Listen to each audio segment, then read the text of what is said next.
The morning mist hung low over Pine Ridge Road, wrapping around the ancient oak trees like whispered secrets.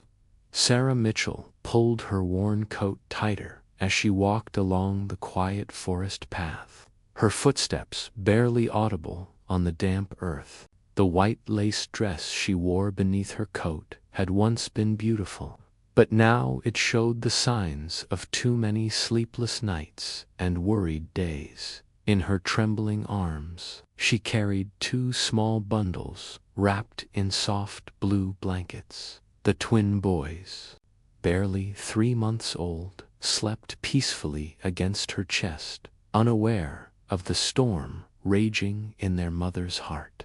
Sarah's blonde hair fell in gentle waves around her face, but her eyes held a sadness that seemed to go deeper than the forest shadows. She had been walking for nearly an hour, her mind replaying the same desperate thoughts over and over.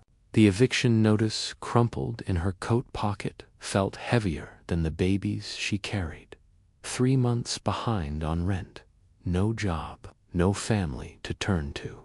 The father of her children had disappeared the moment he learned about the pregnancy, leaving Sarah to face an impossible choice alone. The old oak tree came into view, its massive trunk scarred by decades of weather and time. Sarah had played beneath this very tree as a child, back when her grandmother still lived in the little cottage down the road. Before everything fell apart, before she found herself here, in this moment she never imagined possible. She knelt slowly beneath the tree, her white dress spreading around her like fallen petals. The twins stirred slightly as she placed them gently on the soft grass at the base of the oak. Baby Michael made a small sound, and his brother David's tiny fist moved near his face. They looked so peaceful, so trusting. "I'm so sorry," Sarah whispered, her voice breaking.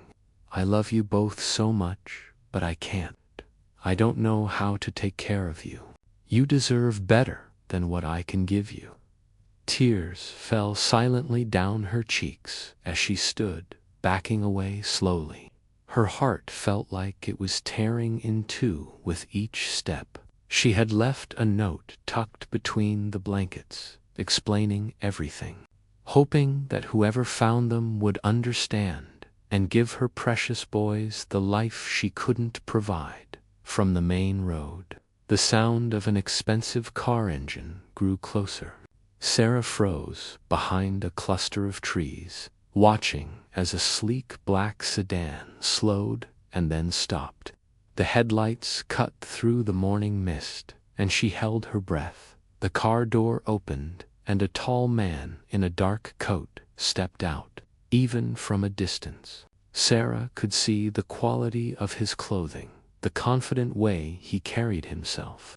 This was clearly someone with money, someone whose biggest worry wasn't where the next meal would come from. The man looked around, checking his phone, and Sarah realized his car must have broken down. He walked toward the front of the vehicle, examining something under the hood.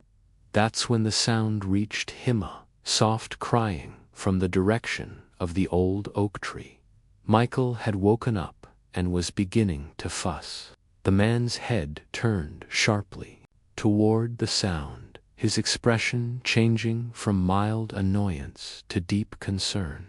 He approached the tree cautiously, and Sarah watched his face transform completely when he saw the 2 babies lying there. "What in the world? ...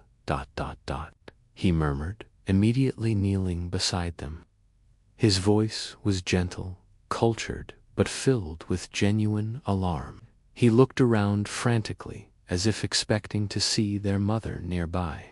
"Hello, is anyone there?" Sarah pressed, herself against the tree trunk, torn between running to her children and staying hidden. The man carefully picked up the note she had left and read it quickly. His expression grew more serious with each line. The man, who, Sarah would later learn, was Marcus Chen, CEO of a major technology company, pulled out his phone and made a call. But instead of calling the police immediately, she heard him speaking to someone about emergency baby supplies and formula. He was thinking about their immediate needs first as he waited. Marcus removed his expensive coat and wrapped it around both babies, creating a warmer barrier against the morning chill. He spoke to them softly, his voice surprisingly tender for such a successful businessman. "It's okay, little ones. We're going to figure this out." 20 minutes later, another car arrived. A woman got out, carrying bags from a nearby pharmacy, bottles, formula, diapers, everything the babies might need.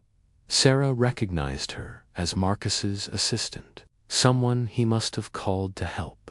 But what happened next surprised Sarah more than anything. Instead of handing the babies over to the authorities immediately, Marcus carefully fed them, changed their diapers with surprising skill, and held them close. He seemed to be thinking deeply about something. Finally, Marcus made another phone call. This time, Sarah could hear parts of the conversation. He was calling his lawyer, but not about turning the babies over to social services. He was asking about private adoption procedures, about how quickly he could become their legal guardian. "I don't know why," she heard him say, "but I feel like they were meant to find me. My wife and we've been trying to have children for years. Maybe this is our chance to be the parents they need." Sarah's heart began to race for different reasons now. She watched as Marcus spoke tenderly to her sons, as he promised them they would be loved and cared for.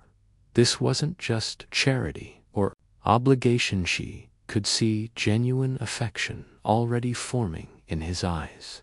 Hours passed as Sarah remained hidden, watching this stranger transform into a father before her eyes. She saw him make call after call, arranging for the best pediatric care, speaking with his wife about their sudden expansion of their family, even researching the best nursery designers in the city. As the afternoon sun broke through the mist, Sarah made a decision that surprised even her. She stepped out from behind the trees, her heart pounding, but her resolve strong. Marcus looked up, startled but not afraid. Somehow, he seemed to understand immediately who she was. "You're their mother," he said softly. Sarah nodded, tears streaming down her face. "I heard everything you said. I saw how you held them, how you cared for them. I've been standing here for hours, watching you love my children." They talked for a long time beneath the old oak tree. Sarah told Marcus about her situation, her fears, her desperate love for her sons. Marcus listened without judgment, and then made an offer that would change all their lives. "What if," he said carefully, "you didn't have to disappear from their lives completely? What if we could work something out where you could still be part of their story?" 6 months later, Sarah stood in the beautiful nursery of the Chen family home, watching Marcus read a bedtime story to Michael and David. She worked for the family now as a leave-in nanny, a arrangement that allowed her to see her sons grow up, while ensuring they had every advantage she could never have provided alone. The twins would grow up knowing the truth about their beginning, about the desperate love that led their birth mother to make an impossible choice beneath an old oak tree, and about the unexpected kindness of a stranger who saw past the circumstances to the precious lives that needed protecting sometimes. Sarah reflected, the most broken moments create space for the most beautiful new beginnings.